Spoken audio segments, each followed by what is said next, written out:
গীতিকার ইতুল বাবু ভাইয়া যখন লাইভে এসে একটি বারের জন্য আমার নামটা যখন সে বলেনি, তখন আমার ভেতরে আমার কষ্ট লেগেছে। একজন গীতিকার, একজন শিল্পী, শিল্পী হয়ে আমার কোথায় আঘাত করেছে আপনি কি বুঝতে পারতেছেন? আমার গানে যেহেতু মিলিয়ন মিলিয়ন ভিউ হয়েছে, তো আমাকে তো একটা পেমেন্টও করা হয়নি।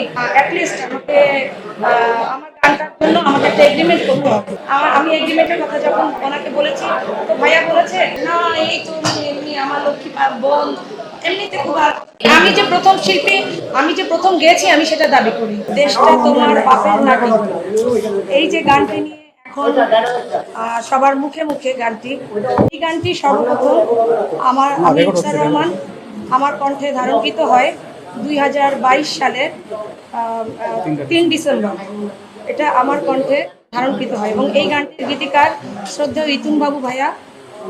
তো এছাড়া এছাড়া আমার এর আগে যে গানটি সারা বিশ্বব্যাপী আলোড়ন সৃষ্টিকারী ভাইরাল গান, যে গানটার শিল্পীকে এখন পর্যন্ত আসলে অনেকেই জানে না। তো দেশটা তোমার বাপের নাকি গানটা সংগ্রহের গান, কিন্তু লিখেছেন আমাদের গীতিকার, শ্রদ্ধ গীতিকার ইতুন বাবু ভাই।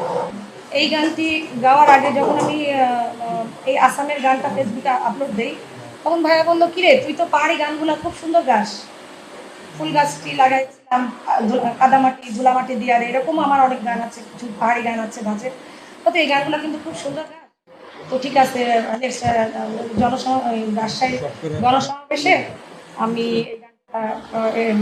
এটা আমি আর কি ইনস্ট্যান্ট গান লিখে ফেলে। আমরা 7-8 দিন, প্রায় মগবাজার প্রায় 7-8 দিন আমরা প্র্যাকটিস করি গানটা। দেশটা তোমার বাপের নাকি, তারপর লিডার আসছে, আরও কিছু কিছু সুন্দর গান আমরা ওখানে, দেদে জেল ভেঙে দে আমার যে গান, আমরা এগুলো সব প্র্যাকটিস করতেছি। তো আমি ভাইয়াকে বললাম যে ভাইয়া গানটা তো অনেক মারাত্মক একটা কথা, তো গাইছি, আবার সমস্যাটা ভেঙে দে গানটা নিয়ে আমি এই 6টা বছরে আমি 15টা বাসা চেঞ্জ করেছি। ওই গানটা গাওয়ার সময় তখন আমি গাইলাম, গাওয়ার জন্য আমি রাজশাহীতে গেলাম। দেশটা তোমার বাপের নাকি, যাকে আপনারা এখন ওভাবে করে জানছেন বা চিনছেন, ও ছিল, ও সেই সময় আমার সাথে গানটি ক্রস দিয়েছিল। ওই গানটা তখন আর এই স্টেজে সব বিভিন্ন সেলগুলোতে চলে গেছে, তারেক জিয়া স্যারের পেজে চলে গেছে, আমাদের লিডার ওনার পেজে চলে গেছে, খালেদা জিয়ার অনেক ম্যাডামের অনেক পেজ আছে, আমাদের দেশনেত্রী বেগম খালেদা জিয়া ওনার পেজ আছে, সেগুলোতে চলে গেছে, বিভিন্ন জায়গায় এই গানগুলি চলে গেছে। কিন্তু এটা আমাদের এক সাইডে চলে গেছে। কমেন্ট বক্সে গিয়ে দেখতেছি যে জানতে চেয়েছে এত সাহসী শিল্পীটা কে, এই সাহসী শিল্পীটাকে আমরা জানতে চাই। অনেক পেজে অনেকে আমার নাম জানে না, নাম চেনে না, নাম জানে না যে রুকসার রহমান সেই দেদে জেল ভেঙে ওই সময়ের ওই শিল্পী, ওই সাহসী শিল্পীটাই রুকসার রহমান। অনেকে জানে না, কারণ আমার ভেতরে অনেক ভয় ছিল, অনেক অত্যাচার ছিল, অনেক কষ্ট ছিল এবং অনেক হয়রানির শিকার হতে হয়েছিল। এবং ডিজিএফআই থেকে শুরু করে সাংস্কৃতিক অঙ্গনে আমি অনেক ক্ষতিগ্রস্ত হয়েছি, ঠিক আছে, আমি সেটা সাইডটা বাদ দিয়ে গেলাম, কিন্তু ডিজিএফআই থেকে শুরু করে বিভিন্ন প্রশাসনিকভাবে বিভিন্ন সন্ত্রাসী কর্মকাণ্ড, বিভিন্ন রকম হুমকি, মানে এটা আমার লাগাতার লেগেছিল। যখন আমি দেদে জেল ভেঙে দে করি, অনেকে ফোন দিয়ে বলতো আপনি কি বেঁচে আছেন, যেমন এই গানটা যখন কিছুক্ষণ আগে এখানে মাইকে বাজছিল যে দেদে জেল ভেঙে দে, আপনি কি সেই শিল্পী, আপনি বেঁচে আছেন? আমার সাথে যে মেয়েটা ক্রস সিঙ্গার ছিল মৌসুমী চৌধুরী, আমার সাথে আমার একই মঞ্চে, যেখানে স্টিল ইতুন বাবু ভাইয়া গীতিকার ইতুন বাবু ছিলেন, একই মঞ্চে আমরা প্র্যাকটিস করার পর একই মঞ্চে আছে এবং ওর সাইডে গাইছে, তাহলে ওর কি একটা বার উচিত ছিল না যে আমাদের এই গানটা সর্বপ্রথম রুকসার আপু দিয়েছেন, তারপরে আমি পরবর্তীতে রেকর্ডিং করেছি বা এই করেছি, যেটাই এটা হচ্ছে একটা সিনিয়র জুনিয়র ব্যাপার, যেটা আমার কাছে খুব আত্মসম্মানে লেগেছে। এই জন্য আমি মানে এই বিষয়টা নিয়ে আমি খুব, একজন গীতিকার অবশ্যই করতে, মানে যে কোনো শিল্পীকে দিয়ে এই গানটা গাওয়াইতে পারে, কিন্তু ভাইয়া যখন লাইভে এসে একটি বারের জন্য, যে আমি ইবি মিউজিকের সবচেয়ে পপুলার গানটা হচ্ছে জেল ভেঙে দে, দেদে জেল ভেঙে দে, তো এই পপুলার গানটার শিল্পী আমি যুদ্ধ করেছি।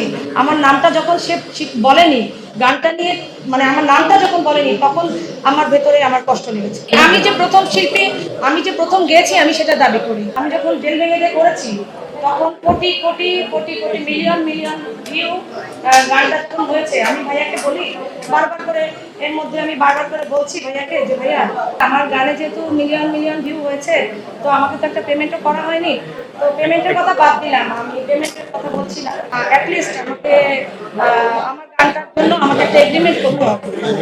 এটা আমি একটা শিল্পী হিসেবে আমি এটা যে আমি একটা গানে এগ্রিমেন্ট আমি এগ্রিমেন্টের কথা যখন ওনাকে বলেছি, তো ভাইয়া বলেছে কি সবসময় আমাকে মানে একটু মানে ভাইয়া এভাবে করে না করছে এবং বলেছে না এই তো মানে এমনি আমার লক্ষ্মী বোন এমনিতে খুব তাহলে এটা একটা শিল্পী হয়ে উনি তো একজন গীতিকার, একটা শিল্পী শিল্পী হয়ে আমার কোথায় আঘাত করেছে আপনি কি বুঝতে পারতেছেন?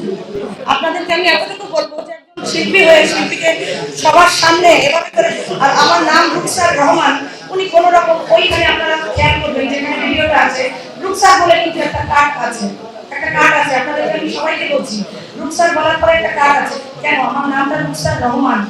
গীতিকার ইতুল বাবু উনি কি পারতেন না যে এখানে একটু সুন্দর করে বলতে যে এটা আমাদেরই তো, আমাদের মেয়ে রুকসার রহমান দিয়েছে, তো উনি চট করে রুকসার বলে মানে সাথে সাথে ওইখানে যাই না যেই তো দেখলাম আমি বাকিটা তো আর দেখিনি।